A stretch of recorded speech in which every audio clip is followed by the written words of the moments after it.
शुरुआत में ऐसा लग रहा था कि बांग्लादेश में गद्दी छोड़कर निकलने के बाद शेख हसीना ब्रिटेन में राजनीतिक शरण लेंगी और ये उन्हें मिल भी जाएगी। लेकिन समय बीतने के साथ लगने लगा कि शायद यूनाइटेड किंगडम में उन्हें शरण मिलना आसान नहीं है। वो भारत में ज्यादा रुक नहीं सकती, लिहाजा उनके लिए अन्य देशों में राजनीतिक शरण हासिल करने की कोशिशें अब तेज होने लगी हैं।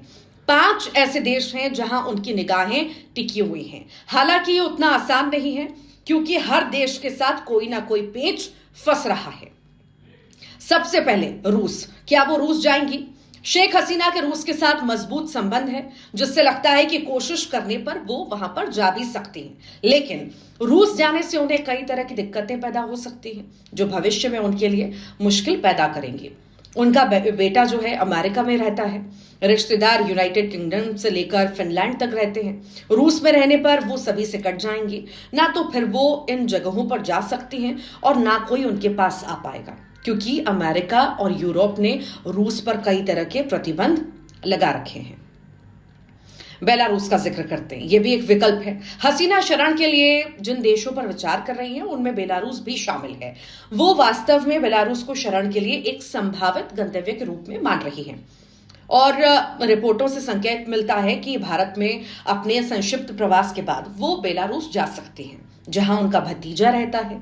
ये विकल्प तब सामने आया जब ब्रिटेन ने शरण देने से इच्छा पर विराम लगा दिया। कतर की बात करते हैं, यहां भी वो जा सकती हैं। कतर ने बांग्लादेश के साथ अच्छे राजनयिक संबंध बनाए रखे हैं, जो हसीना के लिए एक आसान शरण प्रक्रिया की सुविधा प्रदान कर सकता है। फिर राजनीतिक हस्तियों को शरण देने का कतर का इतिहास भी रहा है, जो इससे हसीना के लिए एक सही विकल्प भी बनता है।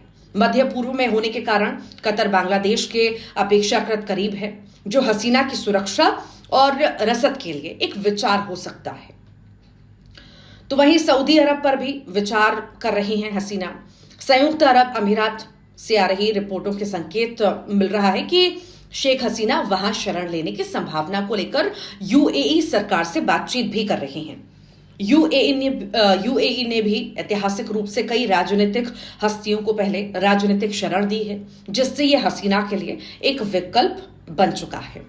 हालांकि सऊदी अरब में शरण के बारे में चर्चा अभी शुरुआती चरण में है, आगे इस बारे में कोई खबर नहीं आई है।